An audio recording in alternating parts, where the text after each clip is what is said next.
하나님께서 이스라엘 백성들을 보실 때마다 탄식하셨던 것이 뭐였냐면 이스라엘 백성들의 마음이 완고하여서 하나님을 거역하고 늘 마귀의 미혹에 넘어지는 것입니다.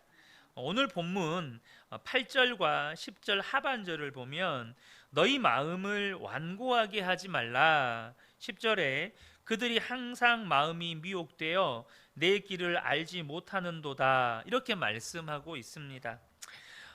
마음이 완고하다는 것은 마음이 굳어 있다 혹은 마음이 고집스럽다, 이런 의미를 담고 있는 것이죠.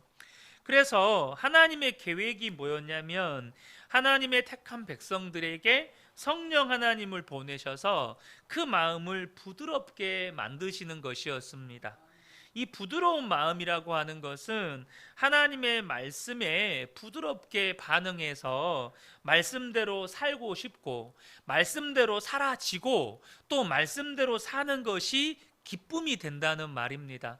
저는 우리 모든 성도님들의 마음이 하나님 앞에서 부드러운 마음 되시기를 축복합니다. 말씀대로 말씀에 부드럽게 반응해서 말씀대로 살고 싶고 말씀대로 사라지고 말씀대로 사는 게 기쁨이 되는 그런 은혜를 우리가 누리게 되는 것이죠. 우리가 예수 동행일기를 쓰면서 예수님을 24시간 바라보게 되면 우리 마음에서 변화가 일어나기 시작합니다. 그것은 우리의 마음에 성령님이 역사하기 때문이죠. 그러니까 마음이 부드러운 마음이 되어져 간다는 거예요. 하지만 우리가 조심해야 할 게 있는데 이렇게 변화된 마음도 굳어지기가 쉽다는 것입니다.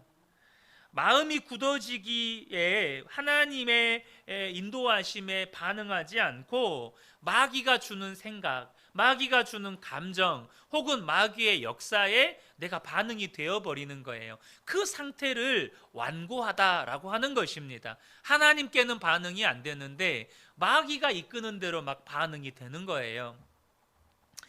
저와 여러분이 주님을 바라보는 삶을 1년, 2년 혹은 10년, 20년 살아와도요, 우리가 주님을 바라보는 삶을 하루, 이틀, 3일, 며칠만 중단해도 금방 마음이 완고해집니다.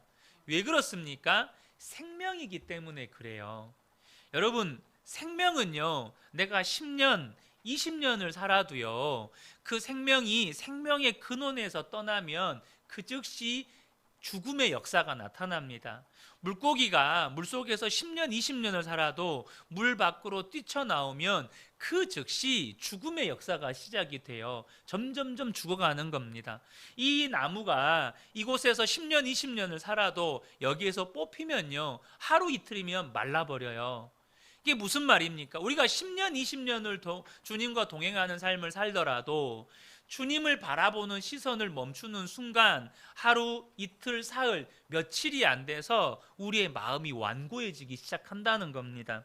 어느 목사님의 일기인데요, 위기가 오는 생각이 든다, 마음이 무겁다, 생각도 전처럼 예수님께 집중하지 못하고 죄된 생각들이 스멀스멀 올라온다, 오늘은 하루 종일 일기를 읽어야겠다는 의욕도 생기지 않아서 나눔방을 외면했다, 그래서 더 써야겠다는 생각이 들었다, 육적으로 영적으로 많이 지쳐있는 집사람을 위로해주고 아이를 돌본다는 핑계로 동행일기를 쓰는 것을 며칠 중단하였더니 자연스럽게 분노, 자기연민, 무력증, 음란, 게으름의 찌꺼기들이 내 안에 쌓이는 것을 허용해버리고 말았다.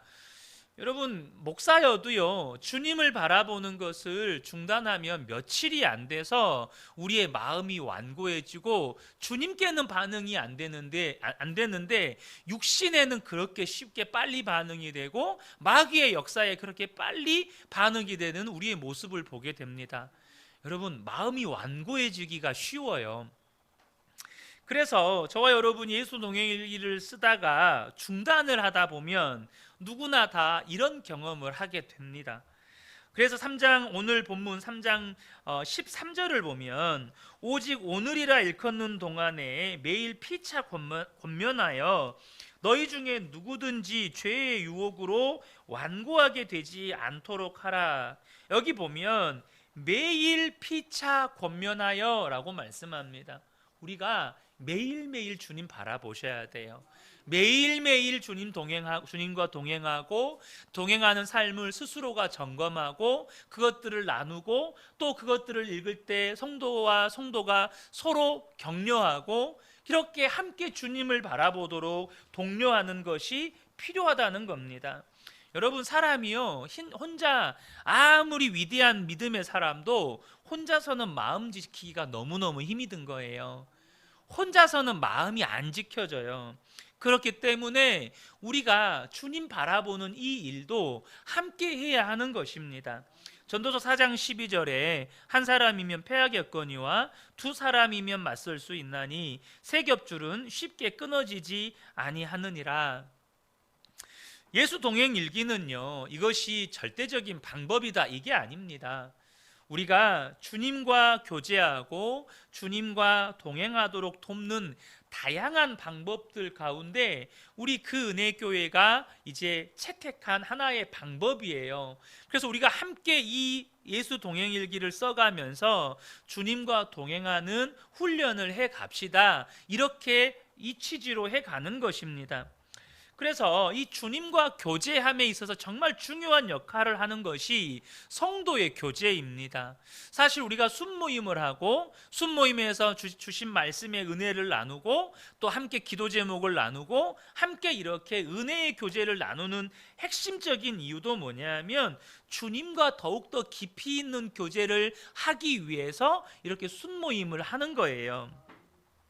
이 성도와 성도의 교제를 통해서 우리는 주님과의 더 깊은 교제를 알아가게 되어지고 경험하게 되어지는 것입니다. 그런데요, 우리가 우리에게 어떤 유익한 것에 훈련하거나 혹은 도전할 때 반드시 직면하게 되는 것이 저항입니다. 예를 들면 사람이 다이어트를 하게 되면 꼭 직면하게 되는 것이 참기 힘든 식욕을 느낄 때가 있어요. 막 걷잡을 수 없는 식욕이 느껴질 때가 있습니다. 혹은 운동을 한다고 하더라도 어떤 날은 정말 죽도록 운동하기 싫은 날이 있어요. 우리 아이들이 마음 잡고 공부를 해요. 근데 며칠이 안 돼서 와, 죽기보다 공부하기 싫다, 이런 마음이 들 때가 있어요. 하물며 저와 여러분이 영적으로 유익한 주님과 동행하는 삶을 살아갈 때 반드시 육신의 저항에 부딪히게 됩니다. 사도 바울이 끊임없이 죽는 날까지 자기 안에서 성령의 소욕과 육신의 소욕이 싸우는 것을 경험하는 것처럼 저와 여러분도 마찬가지로 하나님께 더 가까이 나아가려고 하면 할수록 우리는 육신적인 저항 혹은 영적인 마귀의 공격으로 인한 영적인 저항에 직면하게 됩니다. 마틴 루터도 종교개혁을 일으키는 동안에 얼마나 많은 저항에 부딪혔는지 몰라요. 그래서 우리가 이런 저항들을 하나하나씩 좀 따져볼 필요가 있는데요, 먼저는 우리 안에 이런 생각이 든다고요. 우리가 당장 이 나눔에 대해서도 예수 동행일기를 공개해서 우리가 나누잖아요. 나누면 이게 남들에게 보여주기식 나눔용 일기가 되지 않느냐, 이런 생각, 이런 반문이 든다고요. 그런데 여러분, 우리가 당장 한번 생각을 해보자고요.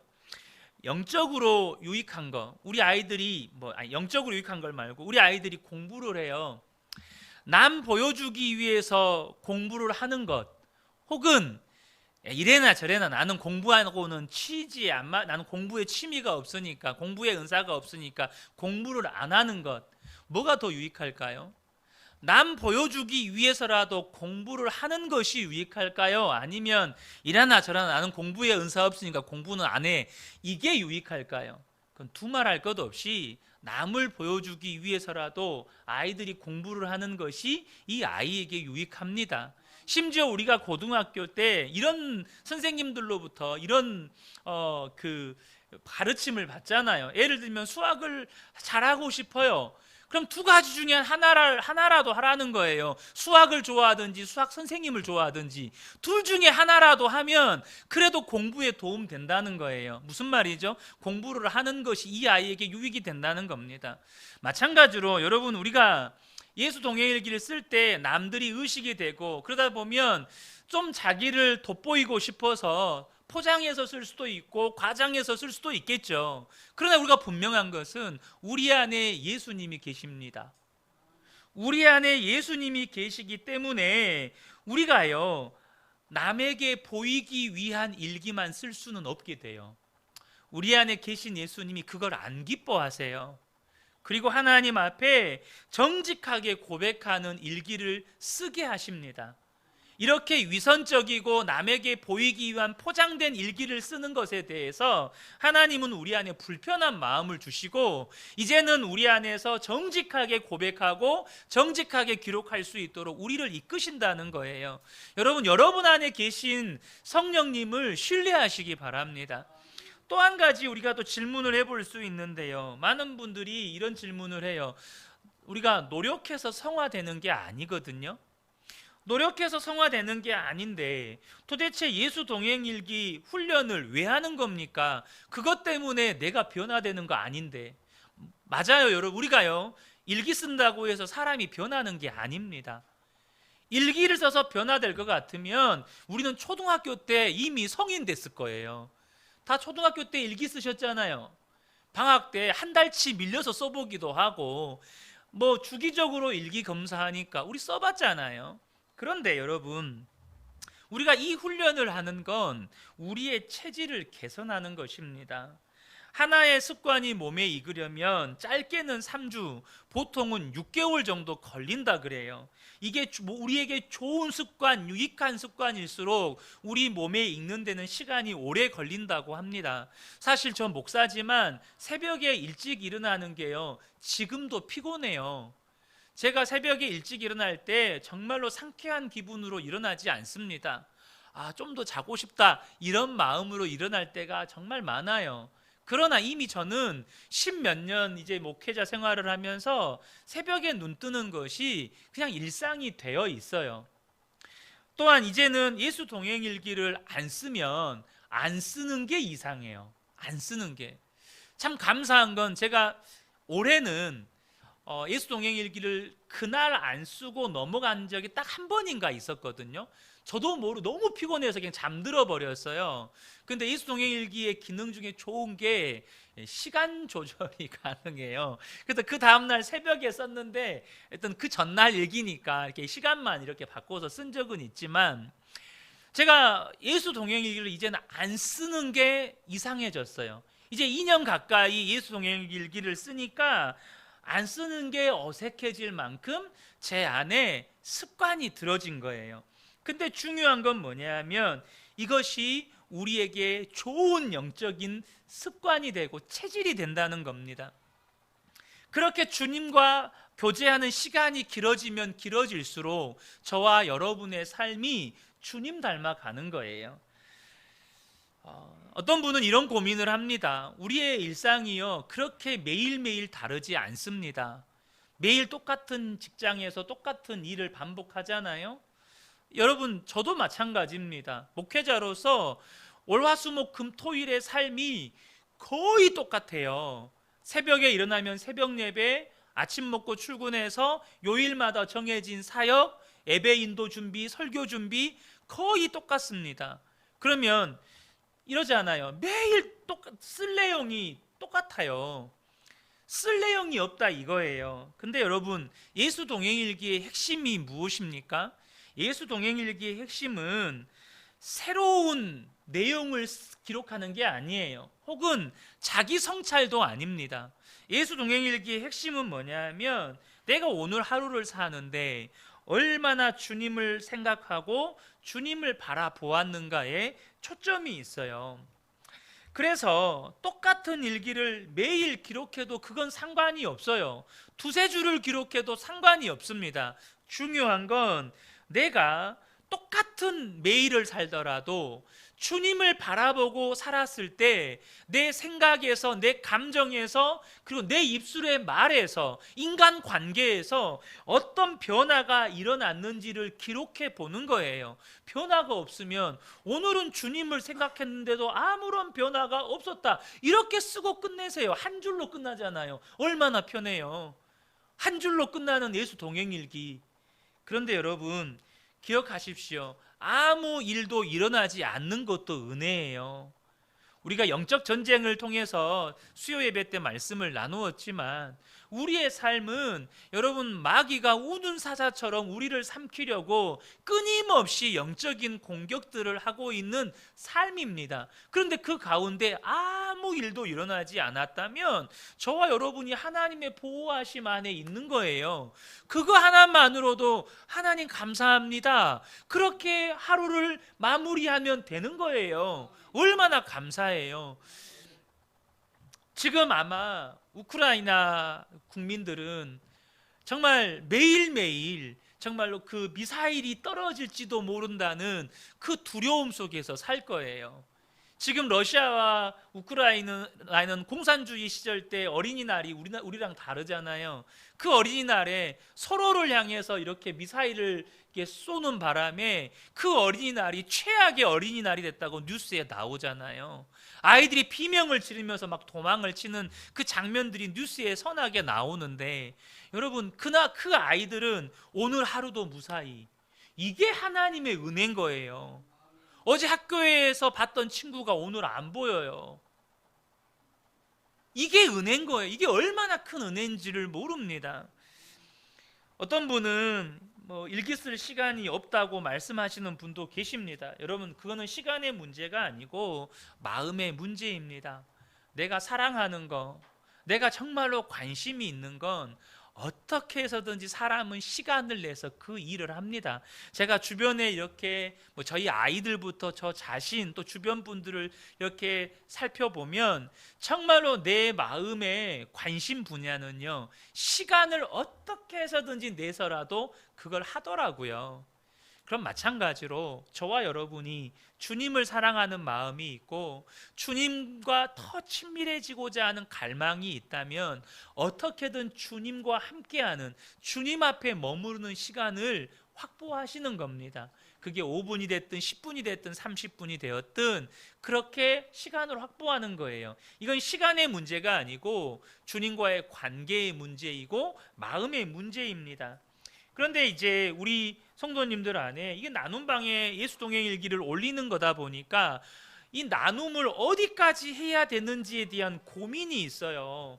이 고민을 하시는데 여러분 이 고민은요 단순합니다. 이게 정직해야 될 문제인가? 그럼 오픈하는 거예요. 정직해야 될 문제인가? 그런데 이게 덕을 세워야 하는 문제인가? 하면 오픈하지 않으면 되는 거예요. 내가 하나님과 성도들 앞에서 정직해야 될 문제면 오픈하고, 이게 하나님과 나와의 관계에서만 이걸 오픈하면 덕이 안 되겠다 싶으면 그냥 그거는 기록 안 하시면 되는 거예요. 너무 그 부분 때문에 여러분 고민하지 않으시면 좋겠습니다. 일기에 다 올리지 않아도 주님을 의식하려고 하는 그 몸부림, 예수동행 일기의 목적이 주님 바라보고 주님과 동행하며 살자는 게 목적이잖아요. 근데 거기다가 기록 안 하면 여러분 주님 바라보지 않는 게 아니지 않습니까? 주님을 바라보고자 하는 치열함이 있었다면, 그것이 덕과 관련된 문제라면 기록하지 않아도 되는 거예요. 혹은 그거를 비밀 일기로 그렇게 남겨두시면 되는 겁니다. 얼마나 기능이 좋아요. 비밀글로 이렇게 제가 이건 오픈하지 않겠다고 이렇게 설정하시면 하나님과 나와의 관계 속에서 비밀 일기가 되는 겁니다. 그런데 이렇게 우리가 예수 동행 일기를 쓸 때 분명한 유익이 있어요. 제가 오늘 저희 이제 노예 교육신학부에서 이렇게 올해 사역을 하고 있다 보니까 이번에 이제 저희 교회가 속한 노예는 어떻게 보면 신생 노예예요. 노예가 생긴 지 한 4, 5년 정도밖에 안 됐거든요.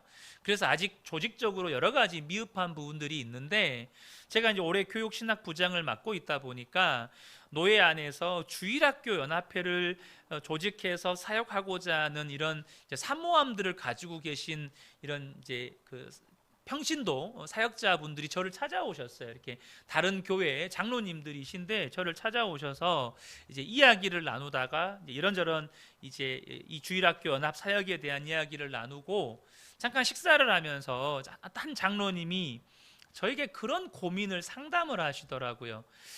어디서 상담을 이걸 이야기는 못 하겠고, 목사님께 제가 마침 목사님이 오랫동안 청소년 청년 사역을 하셨다 하니까 좀 목사님께 상담을 드리고 싶습니다 하면서 자기 아들에 대한 고민을 이야기하는 거예요. 아들이 저희 하교랑 똑같이 중학교 2학년인데 핸드폰 중독인 거예요. 도대체 이 아이를 어떻게 만나가야겠습니까? 제가 이제 여러 가지 이야기를 함께 나누는데 그분이 저에게 그렇게 고민을 상담했던 이유가 있었어요. 이유가 뭐냐면, 담임 목사님을 찾아가 볼까, 혹은 지금 중고등부 부목사님을 찾아가 볼까. 이 부목사님이 30대 젊은 목사님이신데 이 아이를 이해해 줄 수 있으니까 한번 찾아가서 이 아이의 문제를 좀 상담을 해볼까. 한참 아내 되신 권사님과 막 이렇게 나눴대요. 근데 아내 되는 권사님이 하시는 말씀이, 목사님들한테 이야기하지 마. 그럼 우리 교회 소문 다 나. 그 이유 때문에 그 교회 목사님, 본인 교회 목사님, 담임 목사님이나 부목사님한테 상담을 못하고 저한테 상담을 하는 거예요. 소문 날 일 없으니까. 소문 날 일 없으니까 저한테 와서 상담을 하는 거예요. 저는 사실 이것이 어찌 보면 많은 교회들이 가지고 있는 정말로 아픈 일이라고, 아픔이라고 생각을 해요. 교회 안에서 내 아픔, 내 어려움, 내 고민을 허심탄회하게 나눌 수 있는 사람들이 그렇게 많지 않아요.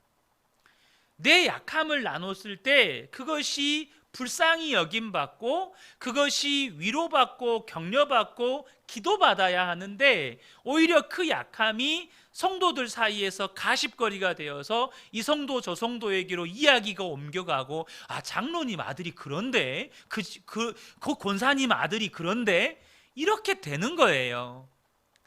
여러분, 우리가 나눔을 하는 목적은 이렇게 누군가의 아픔을 여기저기 소문내자고 이것을 하는 게 아닙니다. 여러분, 나눔은요, 내가 위로받고 격려받고 힘을 얻기 위해서 하는 거예요. 특별히 이 나눔방에서의 나눔은 답을 얻기 위해서 하는 게 아닙니다. 그래서 우리가 이제 나눔할 때 댓글도 쓰시잖아요. 그 댓글을 쓰실 때 거기다가 답을 달아주시면 안 돼요. 댓글을 다시는 원칙이 답을 달아주시는 게 아니에요. 그분을 위로하고 격려하고 함께 기도해주고. 그러니까 여러분이 사용한 그 밑에다 달 댓글은 위로의 말, 격려의 말, 지지의 말, 혹은 기도의 말들로 그분에게 댓글로 응원하시는 거예요. 이게 한국교회라고 표현은 너무 거창하고 많은 교회들이 가지고 있는 어려움 혹은 아픔입니다. 그러나 여러분, 그런데요, 우리가 그러잖아요. 구더기가 무섭다고 장을 못 담그면 아무 일도 교회 안에서 일어날 수가 없어요. 분명히 하나님의 일에는 다양한 저항들이 있어서 정말로 많은 어려움에 부딪히게 됩니다. 그럼에도 불구하고 우리가 해야 돼요. 왜요? 그것이 주는 더 큰 유익이 있기 때문이에요. 이 시간 간단하게 그 유익들에 대해서 먼저 몇 가지를 나누고 싶은데요. 먼저는 예수 동행일기가 제가 나눔이 없을 때 제가 말씀드렸잖아요. 3주 쓰고 끝내고 석 달 쓰고 끝내고, 근데 제가 성도님들에게 이것을 나누었을 때 지금 이제 2년째 이렇게 써오고 있습니다.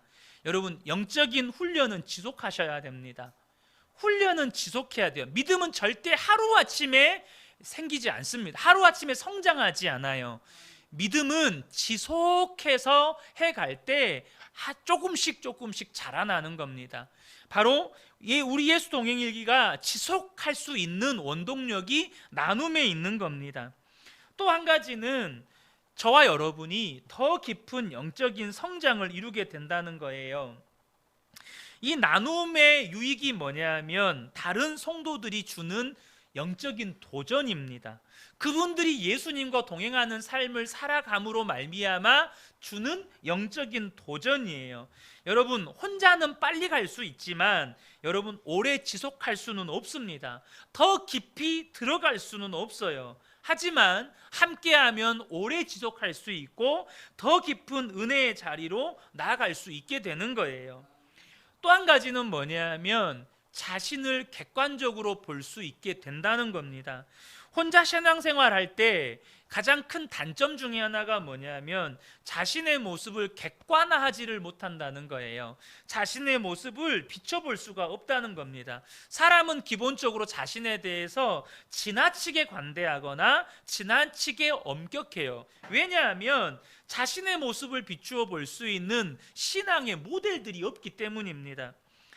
그러나 주님을 바라보는 성도들과 함께 이렇게 삶을 나누게 되면 자신의 모습을 그분의 모습과 비추어서 더 객관적으로 볼 수 있도록 도와줍니다. 내가 지금 어떤 영적인 문제를 가지고 있는지, 잘하고 있다면 뭘 잘하고 있고, 내가 지금 잘못하고 있다면 뭘 잘못하고 있는지, 이 서로가 서로에게 거울이 되어주는 거예요.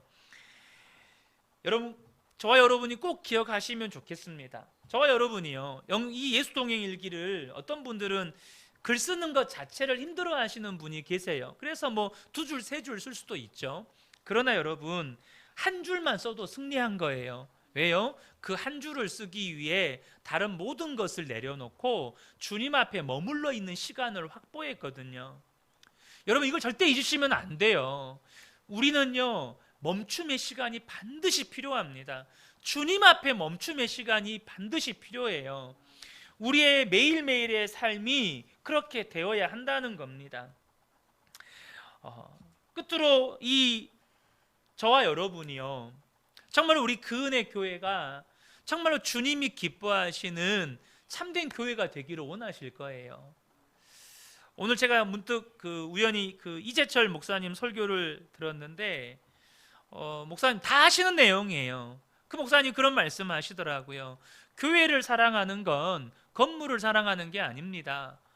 교회에서 봉사하고 이렇게 교회를 아름답게 꾸미고 이것은 그것으로만 만족한다면 그건 교회를 사랑하는 게 아닙니다. 이렇게 말씀을 하시더라고요. 그럼 교회가 뭐냐? 교회는 예수님을 주로 고백하는 우리라는 거예요. 교회는 사람이라는 거예요. 그러니까 교회를 사랑하는 건 뭘 사랑하는 거예요? 건물을 사랑하는 게 아니고 성도를 사랑하는 거라는 거예요. 교회를 사랑하는 건 성도를 사랑한다는 거예요. 근데 여러분, 우리 모든 성도님들이 교회를 사랑하고 우리 교회가 진짜 하나님이 기뻐하시는 교회가 되기를 원하잖아요. 그러려면 저와 여러분이 진정한 나눔이 있으셔야 돼요. 심지어 저와 여러분이 정말로 부끄럽고 수치스럽다고 여기는 것까지 나누어도 서로 격려받고 지지받고 위로받고 품어줄 수 있는 정말로 내 몸과 같이 사랑하는 나눔의 공동체가 되어야 한다는 겁니다. 근데 우리가 그렇게 나눔의 공동체를 세워갈 때 저와 여러분이 정말로 바라시잖아요. 우리는 교회의 아픔들을 다들 알고 계세요. 한국 교회 안에 아픔들 다 한두 가지씩은 다 경험해 보셨어요. 그래서 저와 여러분 안에 정말로 하나님이 기뻐하시는 교회를 세우고자 하는 그런 정도의 차이는 있을 수 있어도 열망이 있어요. 그 시작이 뭐냐 하면 우리가 무엇을 나누더라도 그것을 위로해주고 격려해주고 지지해주고 용납해주고 수용해줄 수 있는 그런 나눔의 공동체가 이 예수 동행일기의 나눔, 또 순모임에서 그 나눔에서 시작이 된다는 거예요. 저는 우리 그은혜교회 모든 성도님들이 그런 믿음의 공동체, 아름다운 공동체를 함께 꼭 세워갔으면 좋겠습니다. 이 시간에는 네 분이 나와서 예수 동행일기를 이렇게 나누어 주실 텐데요. 우리 최철옥 권사님, 송영남 권사님, 정숙현 집사님, 우리 함성희 사모님 이렇게 순서로 자연스럽게 나오셔서 지난 한 달간 또 예수님과 동행했던 이야기들을 나눠주시면 감사하겠습니다.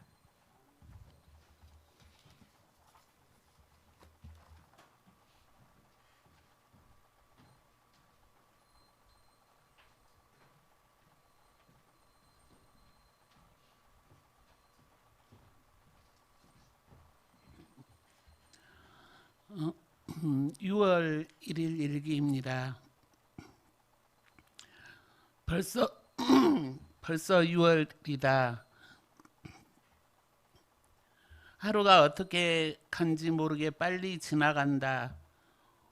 오늘 읽은 말씀 중 느헤미야가 자기 백성들이 고통당하는 소식과 예루살렘 성전이 다 무너졌다는 소식을 듣고 금식하며 울며 기도했다는 말씀이다. 느헤미야는 혼자서는 호의호식하며 잘 살 수 있는 위치에 있는데 나라와 민족을 생각하면 그럴 수가 없었을 것이다. 이 말세지마를 살아가는 나는 혼자서 잘 먹고 잘 살아가고 있다. 나라를 위하여 금식하며 기도하지는 못할지라도 시대를 분별하며 깨어있기를 소망한다. 오늘은 새로운 사람을 만나게 하셨다. 새희망병원 안실장이다. 2시간 정도 남편과 함께 서로의 삶을 얘기하고 교회 다니냐고 물었더니 안 다닌다고 한다. 그분도 대장암 3기였는데 많이 건강을 회복하는 중이어서 남편과 대화가 잘 통했다. 나의 관심은 어느 타이밍에 지혜롭게 복음을 전해야 할지 성령님의 도우심을 구했다. 다음 만날 때는 나에게 역사하셨던 예수 그리스도에 대해 지혜롭게 증거해야겠다. 오늘도 함께 하신 주님께 감사드립니다.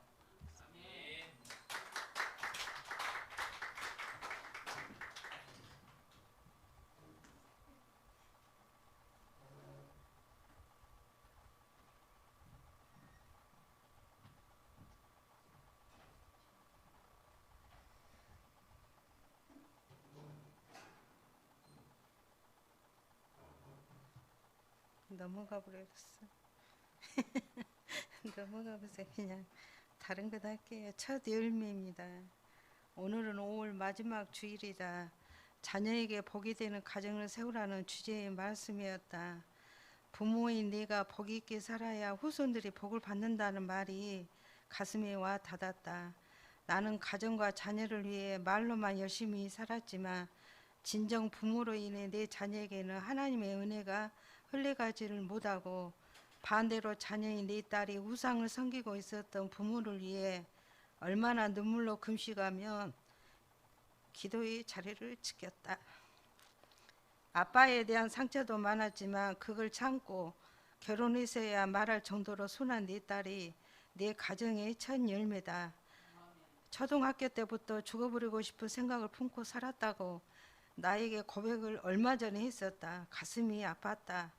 나를 원수같이 대하는 사람도 축복하고 그를 위해 기도하며 살아갈 때 하나님께서는 우리 자녀들에게 천대까지 은혜해 주신다고 하셨으니 하나님의 복이 신규시 목사님의 가정과 윤원도 함소종과 우리 미래 세대들에게 주옵소서. 하나님 그동안 애서와 같은 삶을 살았음을 고백합니다. 잠언 8장 17절 나를 사랑하는 자들이 나의 사랑을 입으며 나를 간절히 찾는 자가 나를 만날 것이니라. 아멘. 주님을 갈망하며 온전한 믿음을 잡고 살게 하소서. 회개하며 감사로 살게 하소서. 하나님 5월 가정의 달을 주셔서 감사합니다. 저희 가정에 첫 열매를 주셔서 감사합니다. 예배와 순예배를 통해서 은혜를 주셔서 감사합니다. 수고와 헌신으로 맛있는 음식을 주셔서 감사합니다. 사랑하는 교회와 공동체를 주셔서 감사합니다. 감사합니다.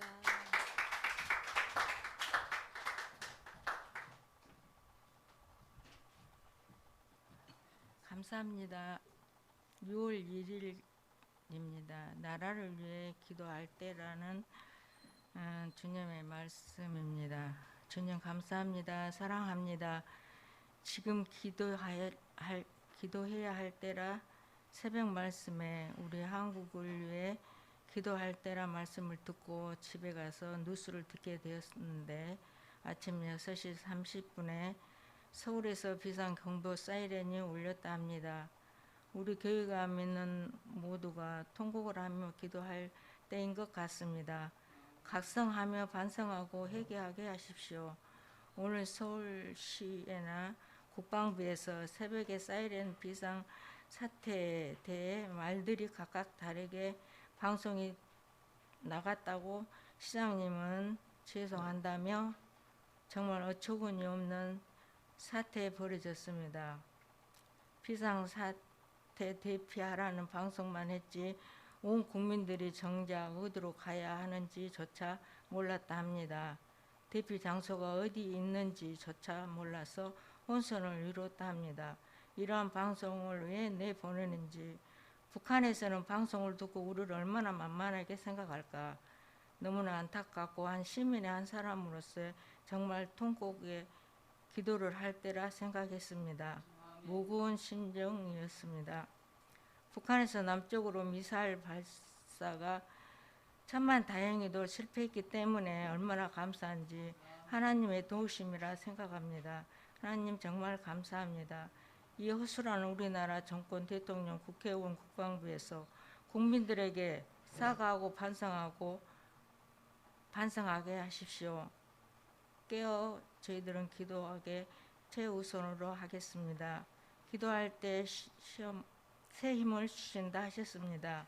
새 힘을 몇 배로 주십시오. 저희가 기도하겠습니다. 아멘. 말씀 붙잡고 순종하며 기도로 승리하게 하시옵소서. 하나님 나라를 위해 기도하기에 더욱 힘쓰고 최선을 다하겠습니다.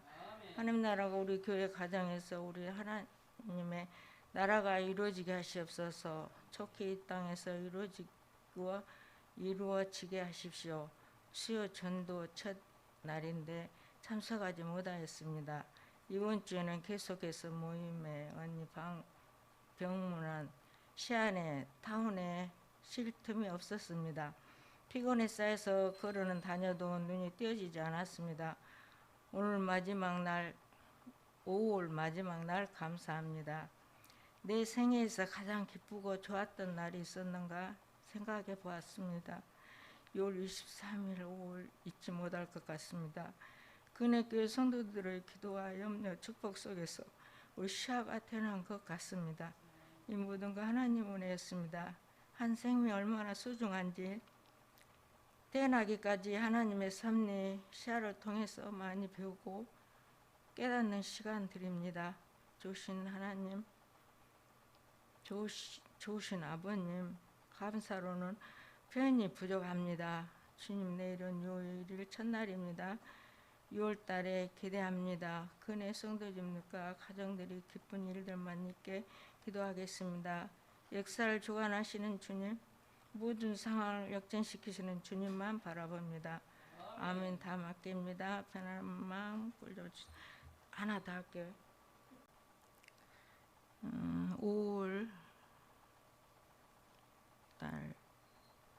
6월 5일 고난 받는 자의 편이라는 말씀에 고난이 영광스럽게 생각하라 말씀하십니다.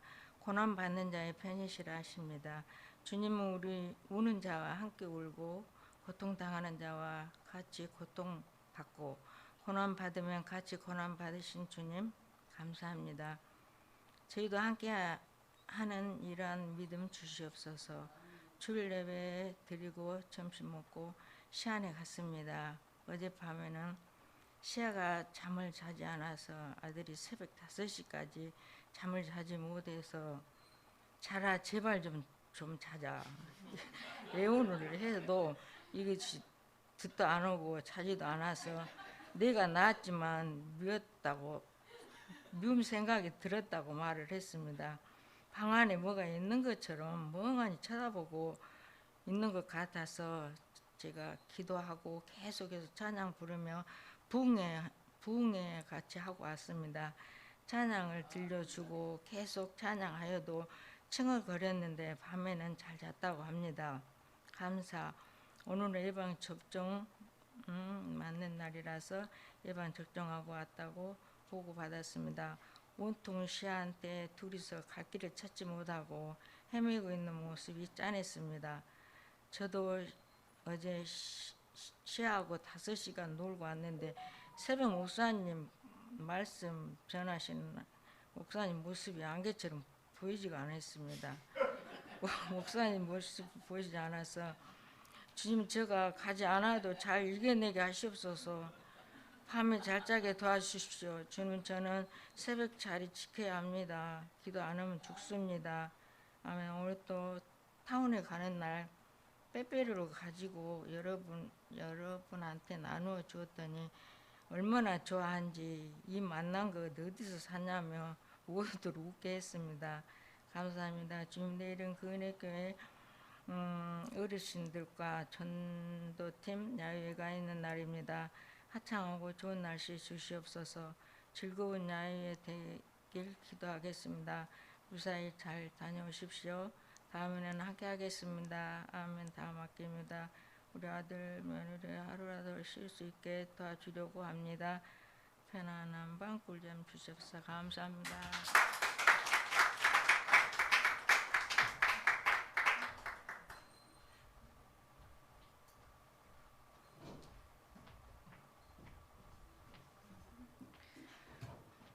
(5월 31일) 제목 영적 전쟁의 파도타기 신남.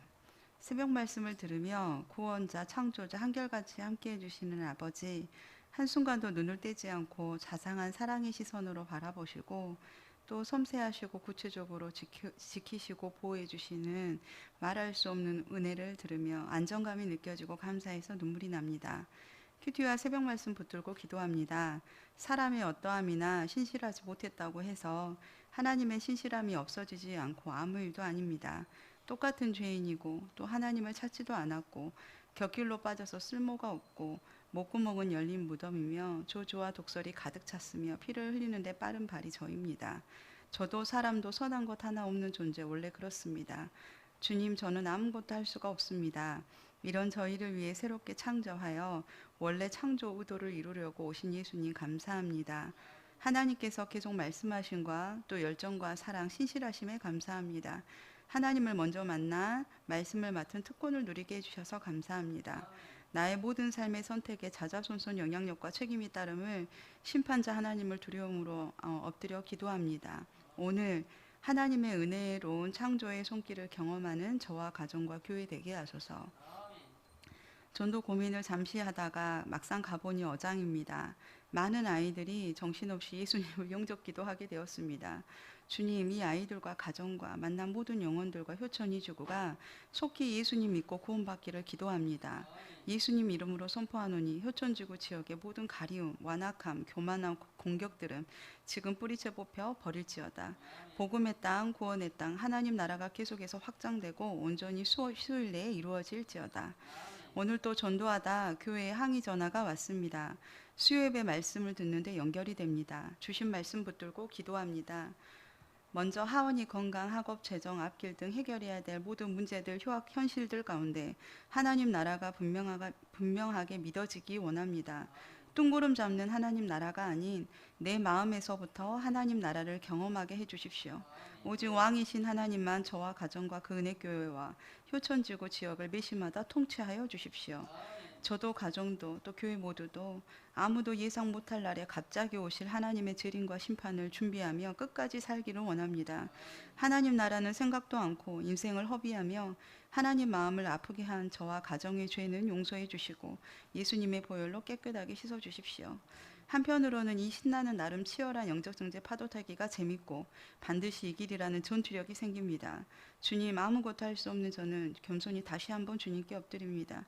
속히 하나님 나라가 이루어지는 것을 수일 내에 마음껏 경험하고 싶습니다. 또한 그 은혜교회가 복음을 전하는 이 일에 함께 한마음으로 지지하고 격려하고 위로하는 영적 분위기가 압도되길 기도합니다. 수요 전도 시간을 시작하게 하신 그 은혜교회 왕이신 하나님, 열심과 열정, 사랑에 감사합니다. 죄덩어리였던 참으로 불쌍했던 저를 여기까지 인도해 주시고 사용해 주신 나의 하나님 아버지, 사랑하고 감사합니다. 아멘. 6월 4일 제목 주일. 큐티를 하는데 하원이가 아직 회복되지 않은 상황들, 나의 모든 상처와 트라우마들이 하나님의 은혜 아래 있다는 증거라고 말씀하시는 것 같았습니다. 그러므로 즐거워하고 또 잘 견디고 인내하여 단단한 믿음의 사람으로 연단되고 소망에 대해 확신하는 사람이 되기를 구하게 하십니다. 주일 말씀을 듣는데 새롭게 깨닫게 하시고 또 말씀해 주십니다. 에녹이 65세부터 주님과 동행했다는 사실과 그 이유가 아들 무두셀라가 죽으면 곧 심판이 임한다고 하는 무서운 경고의 메시지를 통해 항상 오늘이 마지막인 것처럼 살았다는 것입니다. 다시 한번 하은이의 상황과 나의 상처와 트라우마가 날마다 하나님을 찾게 해주는 도구이므로 감사하다는 마음이 들었습니다. 또한 전도하며 다음 세대들을 만나며 때로는 경고하는 메시지를 전할 때 인간적으로 불편한 마음도 있었는데 잘하고 있다는 격려로 받아지기도 했습니다. 그리고 노아가 600세에 정말 정확하게 말씀대로 이루시는 하나님에 대해 들으며 재미있기도 했습니다. 주님, 제가 상황, 환경, 사람을 의지하지 않게 하소서. 말씀대로 정확히 이루실 나의 하나님께만 시선이 넉넉히 고정되는 오늘들을 살고 싶습니다. 하나님의 말씀을 선포하고 말씀대로 사는 삶, 성품과 인격으로 하나님의 심판을 보여주는 삶, 한 사람의 에녹, 오늘이 마지막인 것처럼 하나님을 바라보는 삶을 살도록 불쌍히 여겨주소서. 이러한 상황과 환경에서 선한 목자 되신 하나님께서 이끌어 주셔서 감사합니다. 저녁엔 존재 자체만으로도 힐링이 되는 동역자 가정을 오랜만에 만났습니다. 동역자 목사님 가정을 섬길 수 있음에 또 선교를 그 은혜교회가 섬길 수 있음에 감사합니다. 저의 가정과 또 교회를 향한 모든 기도와 기도, 섬김, 헌신들 감사합니다. 오늘도 말씀해 주시고 함께해 주신 크신 특권 감사합니다.